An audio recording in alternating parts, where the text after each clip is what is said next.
ಎಲ್ಲರಿಗೂ ಹಾರ್ದಿಕ ಸ್ವಾಗತ. ಇಂದು ನಾನು ವ್ಯಕ್ತಿತ್ವ ವಿಕಸನದ ಪರೋಕ್ಷವಾಗಿ ಸಾಧನೆಯನ್ನು ಗೈದಿರತಕ್ಕಂತಹ ಒಬ್ಬ ಮಹಾನ್ ವ್ಯಕ್ತಿಯ ಕಥನವನ್ನು ಹೇಳಲು ಇಷ್ಟಪಡುತ್ತೇನೆ. ಇದು ಸುಮಾರು ನಮ್ಮ ಸನಾತನ ಕಾಲದ ಘಟನೆ. ನಮ್ಮ ನಾಡಿನ ಪವಿತ್ರ ಗ್ರಂಥಗಳಲ್ಲಿ ಒಂದಾದ ಮಹಾಭಾರತದಲ್ಲಿ ಬರುವ ಒಂದು ದೃಷ್ಟಾಂತವನ್ನು ನಾನು ನಿಮಗೆ ಈಗ ಸದ್ಯ ಹೇಳಲು ಬಯಸುತ್ತೇನೆ. ಸಾಧನೆ ಎಂಬುದು ಯಾರದೇ ಸ್ವತ್ತಲ್ಲ.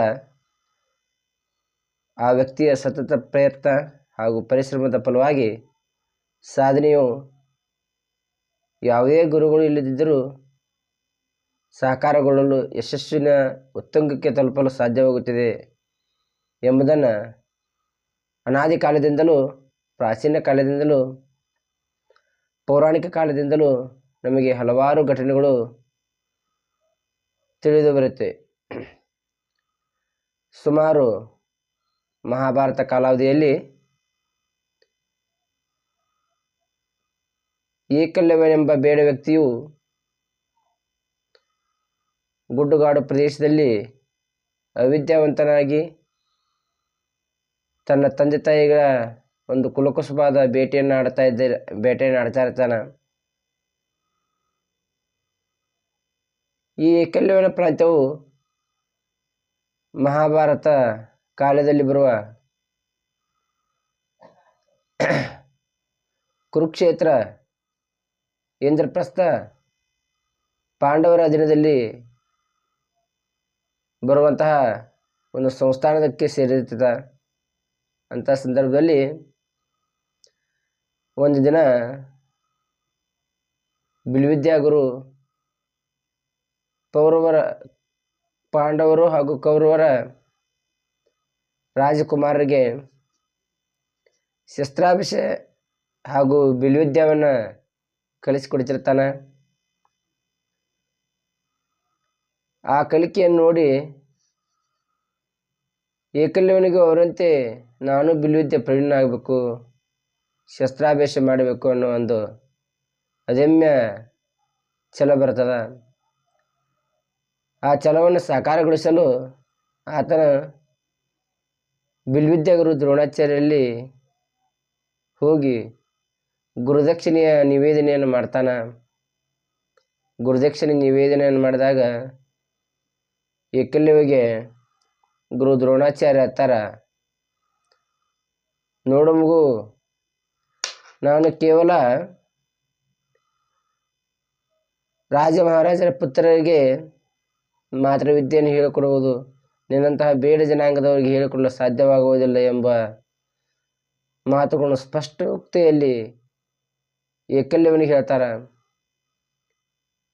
ಏಕಲವ್ಯನು ಇವರ ಮಾತುಗಳಿಂದ ಬಹಳ ನೋವುಂಡು ಚಿಂತಾಕ್ರಾಂತನಾಗ್ತಾನೆ. ಆದರೆ ಸಾಧಿಸಬೇಕೆಂಬ ಛಲ ಈತನಿಗೆ ಬಹಳ ಅದಮ್ಯವಾಗಿರೋದರಿಂದ ತಾನ ಒಂದು ಸ್ವಂತ ನಿರ್ಧಾರ ಏನು ಕೈಗೊಳ್ತಾನಪ್ಪ ಅಂದ್ರವ ಗುರು ದ್ರೋಣಾಚಾರ್ಯ ಒಂದು ಮೂರ್ತಿಯನ್ನು ಮಾಡ್ತಾನೆ. ತನ್ನ ಗುಡ್ಡಗಾಡು ಪ್ರದೇಶದಲ್ಲಿ ಹೋಗಿ ಆ ಮೂರ್ತಿಯ ಮುಂದೆ ಹೋಗಿ ಆ ಮೂರ್ತಿಯ ದ್ರೋಣಾಚಾರ್ಯರ ಪ್ರತಿರೂಪದ ಸಾಕಾರ ರೂಪ, ಆತನ ಜೀವಸ್ವರೂಪ ಇವನ್ನು ತಿಳಿದುಕೊಂಡು ಆ ಮೂರ್ತಿಯ ಮುಂದೆ ಬಿಲ್ವಿದ್ಯಾ ವಿದ್ಯಾಭ್ಯಾಸನ ಆರಂಭ ಮಾಡ್ತಾನೆ. 1 ದಿನ ಆಯಿತು, 2 ದಿನ ಆಯಿತು, 3 ದಿನ ಆಯಿತು. ಸತತ ಪ್ರಯತ್ನದ ಫಲವಾಗಿ ಅವ ಬಿಲ್ವಿದ್ಯಾ ಪ್ರವೀಣನಾಗ್ತಾನೆ. ಇದರ ಸಮಾನಾಂತರವಾಗಿ ದ್ರೋಣಾಚಾರ್ಯ ಸಹ ರಾಜ ಮಹಾರಾಜರ ಮಕ್ಕಳಿಗೆ ಶಸ್ತ್ರಾಭ್ಯಾಸದ ಜೊತೆಗೆ ಬಿಲ್ವಿದ್ಯಾ ಪ್ರಾವೀಣ್ಯವನ್ನು ಹೇಳಿಕೊಡ್ತಿರ್ತಾರೆ. ಅದರಲ್ಲಿ ಪಂಚಪಾಂಡವರಲ್ಲಿ ಬರುವ ಅತ್ಯಂತ ಸೂರ್ಯ ವ್ಯಕ್ತಿಯಾದ ಅರ್ಜುನನನ್ನು ಧನುರ್ಧಾರಿಯಾಗಿ ಬಿಲ್ವಿದ್ಯಾ ಪ್ರವೀಣನಾಗಿ ರೂಪಿಸ್ತಾರ. ಆತನ ಸರಿಸಮನಾಗಿ ಏಕಲವ್ಯನು ಬಿಲ್ವಿದ್ಯಾ ಧನುರ್ಧಾರಿಯಾಗಿ ಬೆಳೀತಾನೆ. ಬಿಲ್ವಿದ್ಯೆ ಜೊತೆಗೆ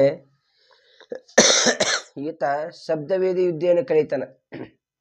ಶಬ್ದವೇದಿ ವಿದ್ಯೆ ಅಂದ್ರೆ ನಿಮ್ಗೆ ಗೊತ್ತೈತಿ ಇಲ್ಲ ಗೊತ್ತಿಲ್ಲ. ಶಬ್ದವೇದಿ ವಿದ್ಯೆ ಅಂದ್ರೆ ಯಾವುದೇ ಒಂದು ದಿಕ್ಕಿನಿಂದ ಶಬ್ದವನ್ನು ಗ್ರಹಿಸಿ ಆ ಶಬ್ದದ ಗ್ರಹಿಕೆಗೆ ತಕ್ಕಂಥ ಬಾಣ ಹೂಡುವ ಒಂದು ಕಲೆಯೇ ಶಬ್ದವೇದಿ ವಿದ್ಯೆ. ಅಂತಹ ಶಬ್ದವೇದಿ ವಿದ್ಯೆಯನ್ನು ಯಾವುದೇ ಗುರುಗಳ ಆಶೀರ್ವಾದವಿಲ್ಲದೆ, ಮಾರ್ಗದರ್ಶನ ಇಲ್ಲದೆ, ಇಂಡೈರೆಕ್ಟ್ಲಿ ಒಂದು ಮೂರ್ತಿಯ ಪ್ರತಿರೂಪವನ್ನು ಇಟ್ಟುಕೊಂಡ ಗುರು ಏಕಲವ್ಯ, ಗುರು ದ್ರೋಣನ ಒಂದು ಮಾರ್ಗದರ್ಶನದಲ್ಲಿ ಏಕಲವ್ಯನು ಅತ್ಯುತ್ತಮ ಬಿಲ್ವಿದ್ಯೆಯ ಗಾರನಾಗಿ ರೂಪುಗೊಳ್ತಾನೆ. ಇದೇ ಅಲ್ರಿ ಸಾಧನೆ ಅಂದ್ರೆ.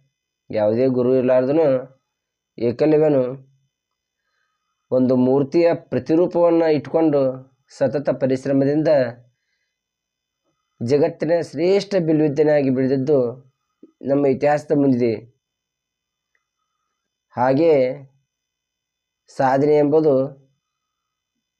ಸಾಧಕರ ಸ್ವತ್ತೇ ಹೊರತು